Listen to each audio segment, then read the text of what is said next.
سیدہ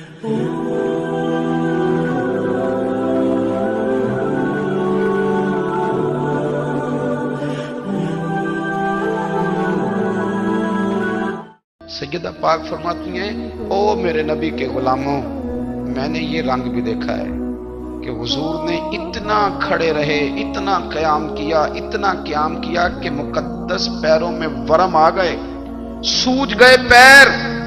ہم سیر کرنے گئے تو تھک گئے، بات الگ ہے، لیکن عبادت میں یہ بھی تو مسلم شریف ہے نا، یہ بھی تو دین ہے نا، یہ بھی تو حضور کی سنت ہے، یہ بھی تو وہ چیز ہے جو کریم کی آنکھوں کی ٹھنڈک ہے۔ سیدہ فرماتی ہیں پیروں میں ورم آ گئے، ساری رات ہی حضور نے نماز پڑھی اور ایک ہی آیت بار بار دہرائی۔ مسجد نبوی میں بلال حبشی نے فجر کی اذان دے دی اور حضور ابھی مصلی پہ تھے۔ کریم فارغ ہوئے، میں نے عرض کی یا رسول اللہ صلی اللہ علیہ وسلم، آپ کے تو صدقے اللہ اگلے پچھلوں کے گناہ معاف کرے گا، تو آپ اتنی آہوزاری کیوں فرماتے ہیں؟ آپ تو شفیع ہیں، آپ تو انبیاء کے امام ہیں۔ تو حضور نے فرمایا عائشہ تم نے گنوایا ہے نا میرے اللہ کی مجھ پر کتنی رحمت ہے، افلا اکون عبدا شکورا، فرمایا اگر اس نے اتنی نعمتیں دی ہیں تو کیا میں اس کا شکر گزار بندہ نہ بنوں؟ میں شکر گزار بندہ نہ بنوں اس کا؟ پھر اگر اتنی نعمتیں اس نے دی ہیں، مجھے اتنا نوازا ہے، تو پھر میں اس کے سامنے سجدے نہ کروں؟ او میرے بھائی، بڑے قابل فخر لوگ ہیں ہم کہ ہم نبی پاک کے غلام ہیں، ہم قابل فخر ہیں کہ نبی کریم کے غلام ہیں۔ کیا کبھی اس غلامی کے شکرانے میں بھی دو نفل پڑے کہ یا اللہ تیرا شکر ہے تو نے ہمیں حضور کا غلام بنایا ہے؟ یاد رکھیں کہ اپنی روحانی زندگی کو آباد کریں، استغفار پڑھیں، تسبیحات کریں، کچھ چھوٹے چھوٹے اعمال ہیں ان کو اپنی زندگی میں حصہ بنائیں۔ ترمذی شریف میں حدیث ہے، نبی پاک صلی اللہ علیہ وسلم نے فرمایا 3 مرتبہ صبح، 3 مرتبہ شام اعوذ باللہ السمیع العلیم 3 دفعہ یہ پڑھو، اور 1 دفعہ سورۃ حشر کی آخری 3 آیات، واللہ الذی لا الہ الا هو عالم الغیب والشہادۃ هو الرحمن الرحیم۔ اعوذ باللہ من الشیطان الرجیم ہے نا، اس کو پڑھنا ہے اعوذ باللہ السمیع العلیم من الشیطان الرجیم، فرمایا 3 دفعہ اس کو پڑھو اور 1 دفعہ سورہ حشر کی 3 آیتیں، 1 دفعہ صبح اور 1 دفعہ شام۔ صبح کیا ہے، شام کیا ہے؟ تو اعلیٰ حضرت بریلوی فرماتے ہیں صبح سے مراد ہے آدھی رات ڈھلنے سے لے کر سورج نکلنے تک، آدھی رات ڈھلنے سے لے کر یعنی تہجد کا ٹائم سے لے کر سورج اور شام کیا ہے، دوپہر ڈھلنے سے لے کر مغرب کی اذان تک، یہ شام ہے۔ اب سن لیں، یہ ترمذی کی حدیث ہے سیاستہ کی، نبی پاک نے فرمایا جس نے 3 مرتبہ اعوذ باللہ پڑھی اور 1 بار سورہ حشر کی آخری 3 آیتیں پڑھی، 1 دفعہ صبح پڑھے 1 دفعہ شام پڑھے، نبی کریم علیہ السلام فرماتے ہیں اگر صبح پڑھے گا تو 70,000 فرشتے شام تک، اور اگر شام کو پڑھے گا تو 70,000 فرشتے صبح تک پڑھنے والے بندے کی مغفرت کی دعا مانگتے رہیں گے۔ چلے میں تو اس بات پہ بھی بڑا راضی ہوں کہ پہلی دفعہ اہل سنت میں ایسا ہو رہا ہے کہ وظیفہ ملنے پر لوگ نعرے لگا رہے ہیں، ورنہ وظیفہ بتائیں تو کہنے ابھی پڑھیں گے پر کوئی تویز بھی لکھ چھڑو ماڑا گیا۔ ایک صاحب آئے مجھے کہنے لگے جی برکت کوئی نہیں، غربت بڑی ہے، میں نے کہا سورۃ واقعہ پڑھا کر، کہتے پیر صاحب تھوڑی تکلیف کرو کو میں نے تویز بھی کر دیو۔ میں نے اسے کہا خدا کے بندے میں تویز دوں گا پتہ نہیں کام بنے گا نہیں بنے گا، سورۃ واقعہ پڑھ، یہ وہ تویز ہے جو مدینے والے رسول نے عطا فرمایا ہے کہ سورۃ واقعہ پڑھو تمہیں کبھی فاقہ نہیں آئے گا۔ تو وظائف پڑھیں، عبادات کریں، تیاری کریں، کچھ نیک اعمال بچائیں ایسے جن کا ہمیں پتہ ہو، جو ہمارے رب کو پتہ ہو۔ حضرت عبداللہ ابن عمر رضی اللہ تعالیٰ عنہ حضرت عمر کے صاحبزادے، مکہ مکرمہ میں ان کی قبر ہے۔ میں نے جب انہیں پڑھا تو مجھے ان سے بڑا پیار ہو گیا، لیکن آپ کو پتہ ہے وہاں جا کے کسی شخص کا مزار تلاش کرنا یا پوچھنا ایک مشکل کام ہوتا ہے۔ تو ایک دفعہ میں مکہ شریف میں حاضر تھا، تو ایک گاڑی والا ڈرائیور مجھے کہنے لگا کہ مولانا میں آپ کو جانتا ہوں، مجھے آپ سے محبت ہے، ایک بات بتاؤں آپ کو؟ میں نے کہا بتاؤ۔ کہنے لگے حضرت عبداللہ ابن عمر کی قبر دیکھنی ہے۔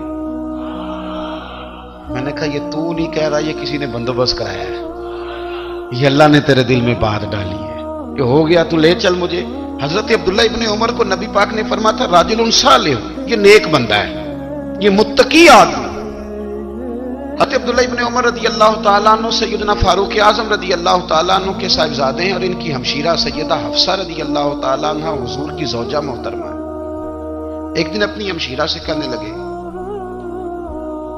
کہ نبی کریم صلی اللہ تعالیٰ علیہ وسلم گھر میں آئے نا، اور اگر حضور غم امت میں پریشان نہ ہوں، طبیعت کو حشاش بشاش دیکھو تو ذرا پوچھنا تو صحیح حضور کا میرے بارے میں کیا خیال، پوچھنا تو صحیح کہ کریم کی بارگاہ میں میرا کیا مقام ہے، میرے بارے میں حضور کیا فرماتے ہیں۔ اب بہن کو کام بتائے اور بتائے بھی بھائی، اور پھر بہن وہ کام نہ کرے، یہ تاریخ میں ہوتا نہیں۔ حضرت عمر فاروق رضی اللہ تعالیٰ عنہ کی صاحبزادی ام المومنین رضی اللہ تعالیٰ عنہ فرماتی ہیں کہ میں تو بس منتظر تھی، انہوں نے تو کہا تھا نا کہ اگر تم حشاش بشاش دیکھو تو بات کرنا، لیکن حضور تشریف لائے، میری باری تھی، میرے گھر تشریف لائے، کھانا پیش کیا تو فوراً میں نے عرض کی حضور ایک بات پوچھنی تھی۔ حضور نے فرمایا پوچھئے۔ میں نے عرض کی حضور میرے بھائی عبداللہ ابن عمر کے بارے میں آپ کا کیا خیال ہے؟ نوجوانوں میری بات پہ غور کرنا، میرے بھائی کے بارے میں آپ کا کیا خیال ہے؟ تو نبی کریم صلی اللہ تعالی علیہ وآلہ وسلم نے میری طرف دیکھا اور پھر حضور زیر لب تھوڑا مسکرائے، اور بریلی کے امام کہتے ہیں کہ حضور مسکرا دیتے تھے نا تو جو بڑا دکھی ہوتا تھا وہ بھی ہنس پڑتا تھا۔ اب سوال پیدا ہوتا تھا کہ پھر تو اس مسکراہٹ کے لیے انتظار کرنا پڑتا ہوگا کئی مہینے کہ حضور مسکرائیں تو رونے والے ہنسیں، تو اعلیٰ حضرت فرماتے نہیں، انتظار نہیں کرنا پڑتا، یہ مسکراتے رہنا تو حضور کی عادت ہے۔ جس کی تسکین سے روتے ہوئے ہنس پڑے اس تبسم کی عادت پہ لاکھوں سلام، یعنی یہ تو عادت ہے حضور کی مسکراتے رہنا، اس کے لیے انتظار نہیں کرنا پڑتا۔ بھائیو آپ خیال رکھیں گے، غور کریں گے، حضرت عبداللہ ابن عمر رضی اللہ تعالیٰ عنہ کے بارے میں پوچھا تو سیدہ فرماتی ہیں کہ نبی کریم صلی اللہ تعالیٰ علیہ وسلم نہ زیر لب مسکرائے اور فرمایا حفصہ تیرا بھائی ہے تو اچھا، لیکن میں نے سنا ہے کہ عشاء کی نماز پڑھتا ہے تو فجر تک سویا ہی رہتا ہے۔ او نوجوانوں، 10 بجے تک سونے کی بات نہیں ہوئی، 9 بجے تک سونے کی بات نہیں ہوئی، 11 بجے اٹھنے کی بات نہیں۔